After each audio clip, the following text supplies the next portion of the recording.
15th of September, 2025.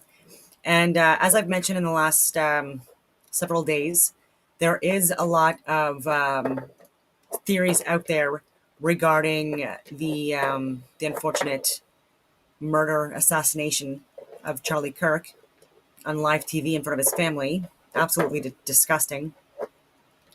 But myself and others within the truther community, we have been looking at and sharing just some information that just seems inconsistent.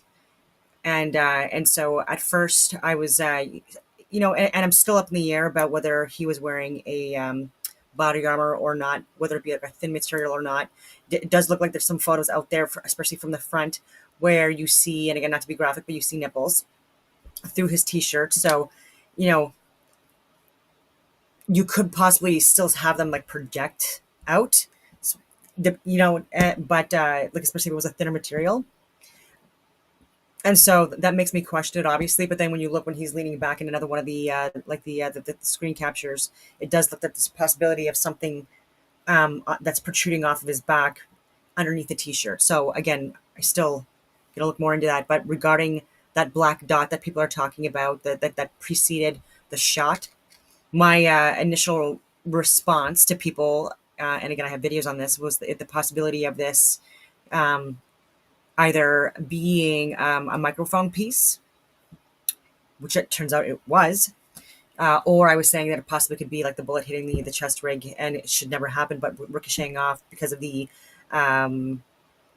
like the speed and the caliber of the bullet, and possibly, but no, it was a shot to the neck, unfortunately, and it was his mic that people are confusing.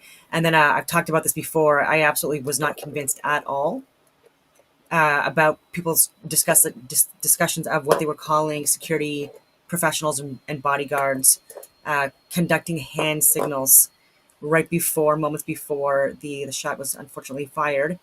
And I've said it does not look like that at all. And again, look at my previous videos. And again, that has been confirmed by someone that actually was part of a security detail company that had worked with Charlie Kirk and Turning Point USA, I believe the company is. And so he had worked in and around Charlie Kirk for multiple different security details. So again, this is coming from him. I'm really happy that I found this. And so this is his critique as well: security using military hand signaling. And his points were incredible. And again, even if they were doing the hand signals, it wouldn't be to the sniper himself. They would have to have some kind of a person watching, communicating with him, and or people that they'd be communicating with in the crowd itself as well, right? And he's going to give more great reasons as to why. All right, I know this is a fitness page, so this will be my last video talking about the whole Charlie Kirk thing. However, because I used to be on his security team, I got hundreds of messages and comments. What about the military signals that the security guards were giving right before he gets shot? It looks like they're signaling somebody, or they're signaling the sniper, or they're signaling another security team member to go check out the sniper. What's the deal with the signals? Okay, a couple of things here. Number one, the guy in the white hat is Frank Turek. He is a famous pastor who goes around to college campuses and has debates with atheists.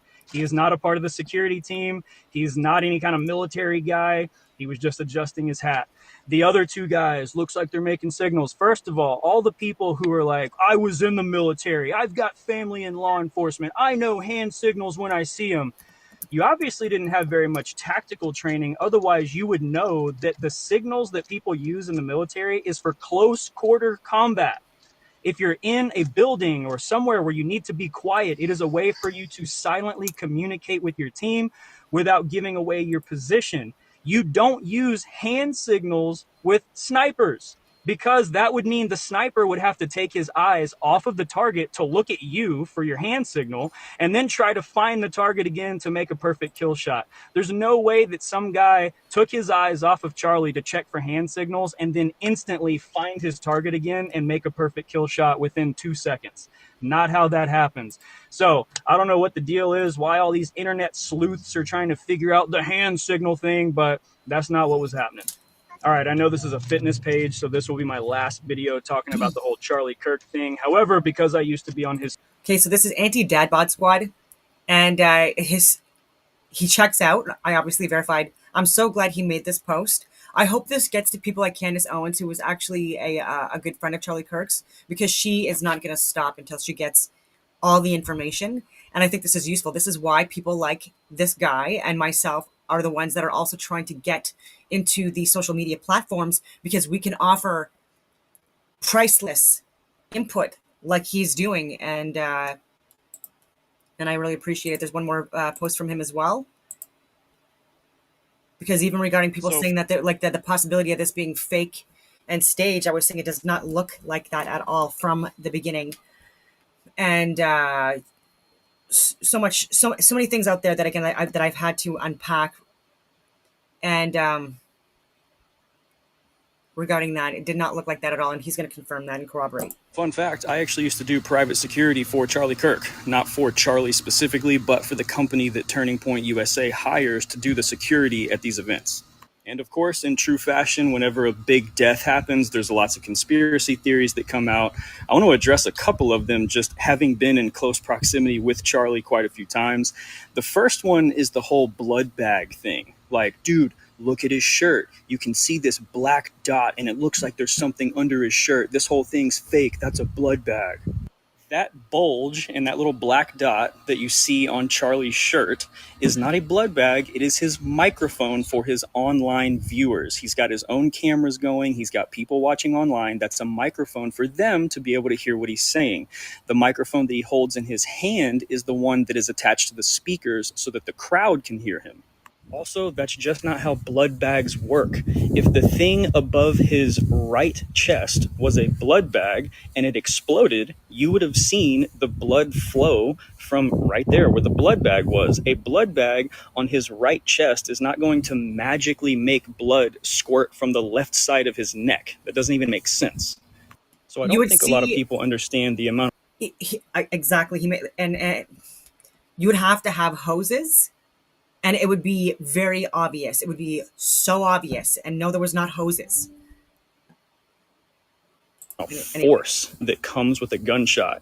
When he gets hit with that round, that black dot, the microphone, looks like it moves up to the left side of his neck, but that's not what's happening. The microphone, because of the force, flies off of his body, and then you can see the impact of where he actually gets hit with the round.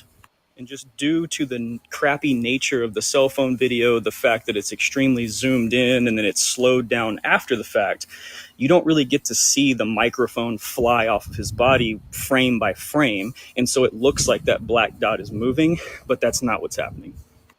The other thing is like, oh, well, why wasn't he loaded into an ambulance? Why did it look like he was loaded into like a Secret Service vehicle? Those were just the vehicles that we used, and there's not ambulances just standing by at these events. And so we would have multiple routes planned out to multiple hospitals. And our job was, if a principal was injured, we got them to our vehicle and we got them out of there as fast as we could, because you can't wait on an ambulance in a situation like that. And then the exactly. last thing is like, oh, well, That's what how I about was the trained too. ring? The ring like looks like it switches fingers. The ring? Charlie fiddled with his hinge ring all the time. It had a hinge on it where he could unhinge it and he could move it around and do whatever he wants. So again, frame by frame on a crappy, slowed down, zoomed in cell phone video, it looks really weird, but he played with that ring and moved it from finger to finger all the time. So I definitely agree. There's some weird circumstances around his death, Yes, but there stop is. over analyzing the crappy cell phone video. So fun fact, I actually used to do. So many great points that were clarified. And again, props to this guy for sharing this. I can corroborate a lot of what he's saying as someone who I was an infantry officer for 15 years. I worked in the special forces, like I've said before. I've done executive protection services for the heads of the Bank of Canada. I've done it for people like Justin Trudeau and the head of the Toronto Raptors, etc. And so he's talking about even with the vehicles being used as safety vehicles. Even when I was training Global Affairs Canada and other higher level consular people, diplomats that were working all over the world, coming to Canada, coming to Ottawa to do these courses. Even that within the training, the vehicles that they were using, there would be one identified as some kind of an emergency safety vehicle. This is protocol, and so a lot of what he's saying, again, like I can confirm, at least from my training and experience, everything lines up. And so I just wanted to share one more video because he was talking about Frank Turek. who people are saying was doing hand signals and is the one that possibly, is the one that, did the hit. And again, anyway, nonsensical to me. Not nonsensical. I understand that people want to look at every angle, but again, like what he's saying, don't overanalyze things. There are things that don't make sense, including the outfit changes and the transportation of the vehicle, not the vehicle, the weapon, where it was located, the non-compliance of Tyler Robinson. And so I'm trying to get more information, but it's that he is okay. So he's according to Governor Spencer Cox in multiple official statements, he's been completely non-cooperative with investigators since his arrest on September 12th. He has not made any statements, neither confessing nor denying the crime during questioning or in court. Robinson has not made any confessions and is not cooperating with authorities. So I don't know what they mean by that. Maybe he's just not answering any questions at all. Okay, yes, he remains silent. I'm looking at Grok right now because I was asking questions regarding if he's being cooperative or not. Because there's people saying online that he's denying responsibility, but I'm not seeing anything where he is from any credible sources at this point in time.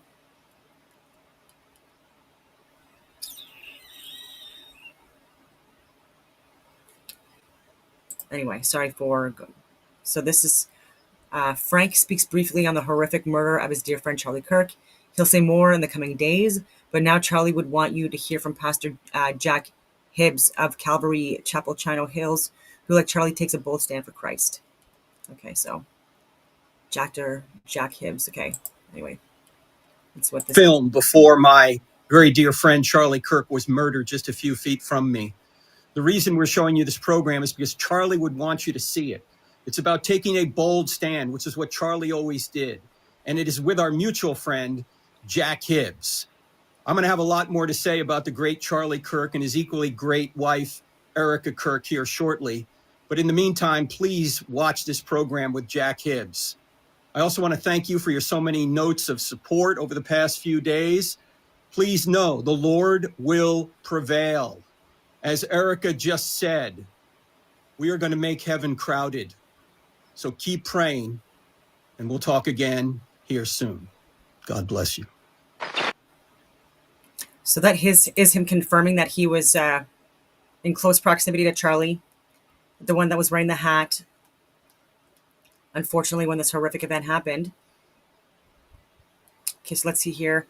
I'm just looking at this now. Just I'm going to give you some credit. Do you know how... Okay, so here we go. This is from Dr. Frank Turek. Okay, so the viral accusations against Dr. Frank Turek are categorically false. Dr. Turek was at Utah Valley University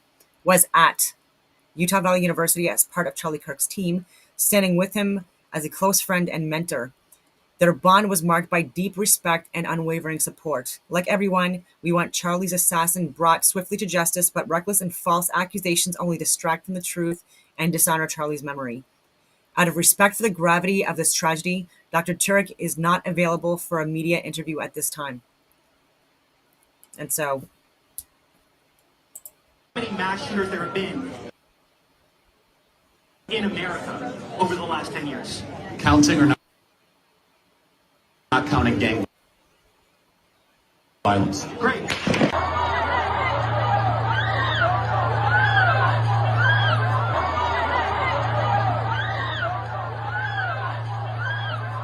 Well, first, thanks, Frank, for having me on, and you're a great friend. Your texts are always so encouraging, and it's nice to have a couple friends right now, and you're one of them, so thank you. It's really touching. So how did I do? You did excellently. Okay. Yeah. What else am I missing? Beautiful. And so, there you go.